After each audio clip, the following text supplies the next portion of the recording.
घोर कष्टोद्धरण स्तोत्र. श्रीपाद श्रीवल्लभ त्वं सदैव श्रीदत्तास्मान् पाहि देवादिदेव भावग्राह्य क्लेशहारीन् सुकीर्ते घोरात् कष्टादुद्धरास्मान् नमस्ते त्वं नो माता त्वं पिताप्तो दीपस्त्वं त्राता योगक्षेमकृत्सद्गुरुस्त्वं त्वं सर्वस्वं नो प्रभो विश्वमूर्ते घोरात् कष्टादुद्धरास्मान् नमस्ते पापं तापं व्याधिम्याधिं च दैन्यं भीतिं क्लेशं त्वं हाराश्रुत्वदन्यं त्रातारं नो वीक्ष ईशास्तजुर्ते घोरात् कष्टादुद्धरास्मान् नमस्ते नान्यस्त्राता नापि दाता न भर्ता त्वत्तो देव त्वं शरण्योकहर्ता कुर्वात्रेयानुग्रहं पूर्णराते घोरा कष्टदुद्धरास्मान् नमस्ते धर्मे प्रीतिं सन्मतिं देव भक्तिं सत्संगाप्तिं देहि भुक्तिं च मुक्तिं भावासक्तिं चाखिलानन्दमूर्ते घोरात् कष्टदुद्धारास्मान् नमस्ते श्लोक पंचकमेत तद्यो लोकमङ्गलवर्धनं प्रपठेन्नि यतो भक्त्या शशिदत्तप्रियो भवेत् इति श्रीमद्वासुदेवानन्द सरस्वती कृतं घोरकष्टोद्धरण स्तोत्रं सम्पूर्णम्।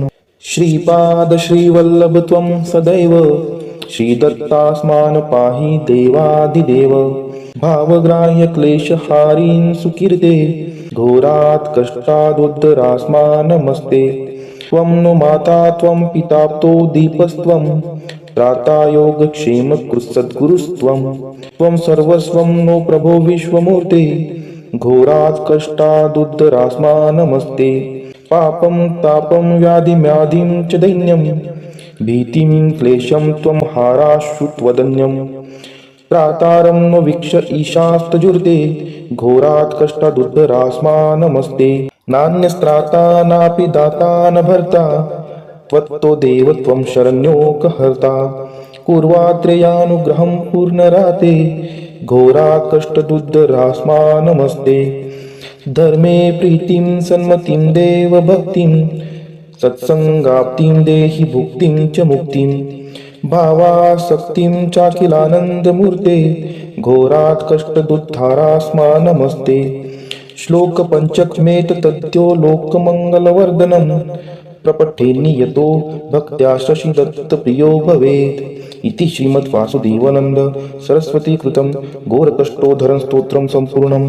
श्रीपाद श्रीवल्लभ त्वं सदैव श्रीदत्तास्मान् पाहि देवादिदेव भावग्राह्य क्लेशहारीन् सुकीर्ते घोरात् कष्टादुद्धरास्मान् नमस्ते त्वं नो माता त्वं पिताप्तो दीपस्त्वं त्राता योगक्षेमकृत्सद्गुरुस्त्वं त्वं सर्वस्वं नो प्रभो विश्वमूर्ते घोरात् कष्टादुद्धरास्मान् नमस्ते पापं तापं व्याधिम्याधिं च दैन्यं भीतिं क्लेशं त्वं हाराश्रुत्वदन्यं त्रातारं नो वीक्ष ईशास्तजुर्ते घोरात् कष्टादुद्धरास्मान् नमस्ते नान्यस्त्राता नापि दाता न भर्ता त्वत्तो देव त्वं शरण्योकहर्ता कुर्वात्रेयानुग्रहं पूर्णराते घोरा कष्टदुद्धरास्मान् नमस्ते धर्मे प्रीतिं सन्मतिं देव भक्तिं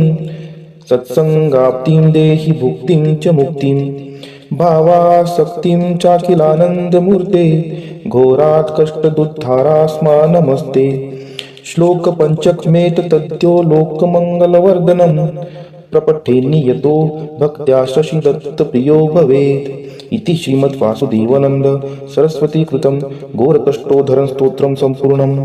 श्रीपाद श्रीवल्लभ त्वं सदैव श्रीदत्तास्मान् पाहि देवादिदेव भावग्राह्य क्लेशहारीन् सुकीर्ते घोरात् कष्टादुद्धरास्मान् नमस्ते त्वं नो माता त्वं पिताप्तो दीपस्त्वं त्राता योगक्षेमकृत्सद्गुरुस्त्वं त्वं सर्वस्वं नो प्रभो विश्वमूर्ते घोरात् कष्टादुद्धरास्मान् नमस्ते पापं तापं व्याधिम्याधिं च दैन्यं भीतिं क्लेशं त्वं हाराश्रुत्वदन्यं त्रातारं नो वीक्ष ईशास्तजुर्ते घोरात् कष्टादुद्धरास्मान् नमस्ते नान्यस्त्राता नापि दाता न भर्ता त्वत्तो देव त्वं शरण्योकहर्ता कुर्वात्रेयानुग्रहं पूर्णराते घोरात् कष्टदुद्धरास्मा नमस्ते धर्मे प्रीतिं सन्मतिं देव भक्तिं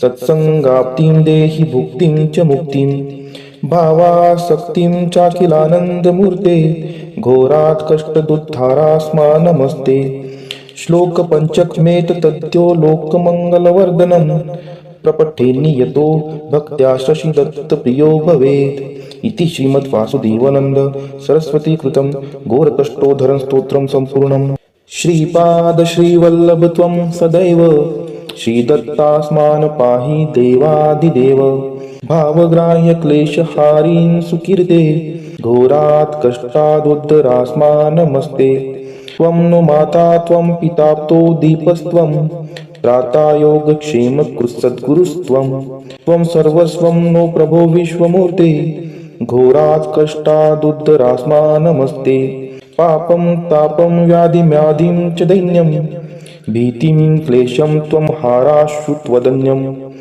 त्रातारं नो वीक्ष ईशास्तजुर्ते घोरात् कष्टादुद्धरास्मा नमस्ते नान्यस्त्राता नापि दाता न भर्ता त्वत्तो देव त्वं शरण्योकहर्ता कुर्वात्रेयानुग्रहं पूर्णराते घोरात् कष्टदुद्धरास्मा नमस्ते धर्मे प्रीतिं सन्मतिं देव भक्तिं सत्संगाप्तिं देहि भुक्तिं च मुक्तिं भावासक्तिं चाखिलानन्दमूर्ते घोरात् कष्टदुद्धारास्मा नमस्ते श्लोक पंचकमेतद्यो लोकमङ्गलवर्धनं प्रपठे नियतो भक्त्या शशिदत्तप्रियो भवेत् इति श्रीमद्वासुदेवानन्द सरस्वती कृतं घोरकष्टोद्धरं स्तोत्रं सम्पूर्णम् श्रीपाद श्रीवल्लभ त्वं सदैव श्रीदत्तास्मान् पाहि देवादिदेव भावग्राह्य क्लेशहारीन् सुकीर्ते घोरात् कष्टादुद्धरास्मा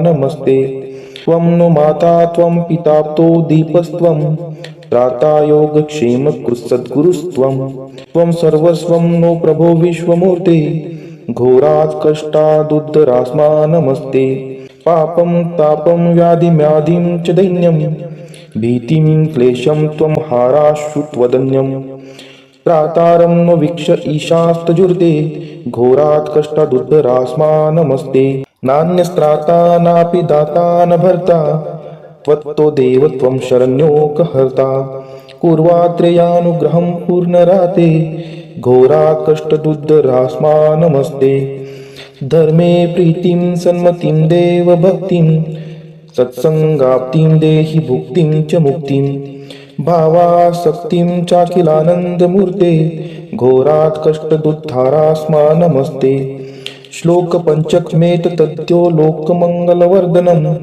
प्रपठे नियतो भक्त्या शशिदत्तप्रियो भवेत् इति श्रीमद्वासुदेवानन्द सरस्वती कृतं घोरकष्टोद्धरं स्तोत्रं सम्पूर्णम् श्रीपाद श्रीवल्लभ त्वं सदैव श्रीदत्तास्मान् पाहि देवादिदेव भावग्राह्य क्लेशहारीन् सुकीर्ते घोरात् कष्टादुद्धरास्मा नमस्ते त्वं नु माता त्वं पिताप्तो दीपस्त्वं त्राता योगक्षेमकृत्सद्गुरुस्त्वं त्वं सर्वस्वं नो प्रभो विश्वमूर्ते घोरात् कष्टादुद्धरास्मा नमस्ते पापं तापं व्याधिम्याधिं च दैन्यं भीतिं क्लेशं त्वं हाराश्रुत्वदन्यं त्रातारं नो वीक्ष ईशास्तजुर्ते घोरात् कष्टादुद्धरास्मा नमस्ते नान्यस्त्राता नापि दाता न भर्ता त्वत्तो देव त्वं शरण्योकहर्ता कुर्वात्रेयानुग्रहं पूर्णराते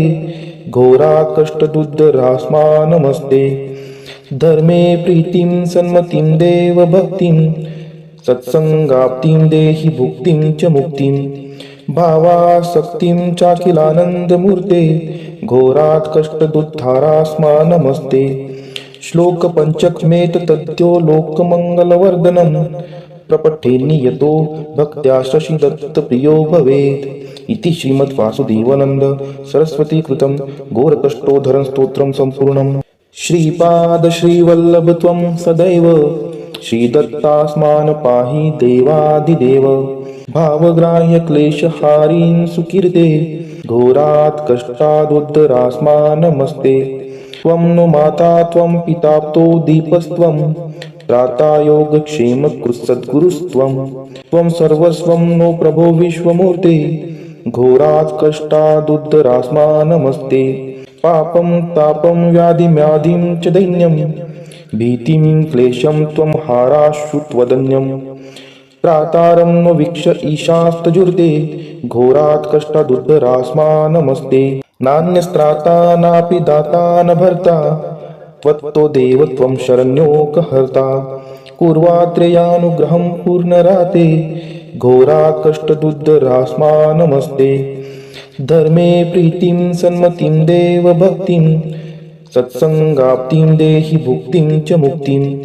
भावासक्तिं चाखिलानन्दमूर्ते घोरात् कष्टदुद्धारास्मा नमस्ते। श्लोक पंचकमेतद्यो लोकमङ्गलवर्धनं प्रपठेन्नियतो भक्त्या शशिदत्तप्रियो भवेत्। इति श्रीमद्वासुदेवानन्द सरस्वती कृतं घोरकष्टोद्धरण स्तोत्रं सम्पूर्णम्। श्रीपाद श्रीवल्लभ त्वं सदैव श्रीदत्तास्मान् पाहि देवादिदेव। भावग्राह्य क्लेशहारीन् सुकीर्ते घोरात् कष्टादुद्धरास्मा नमस्ते।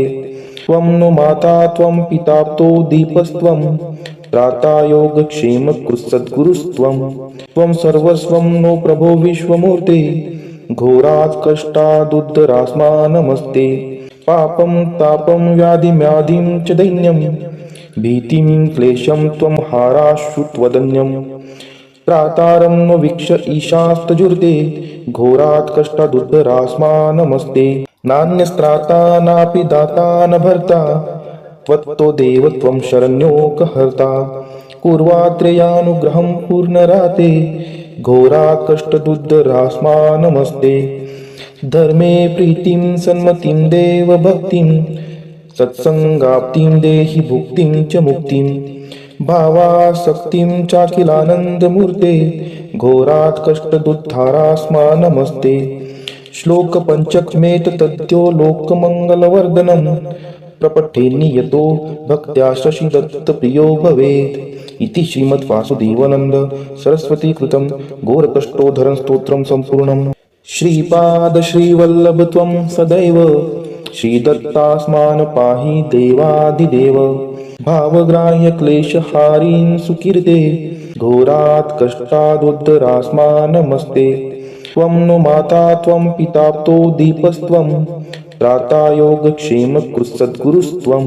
त्वं सर्वस्वं नो प्रभो विश्वमूर्ते घोरात् कष्टादुद्धरास्मा नमस्ते। पापं तापं व्याधिम्याधिं च दैन्यं भीतिं क्लेशं त्वं हाराशु त्वदन्यम्।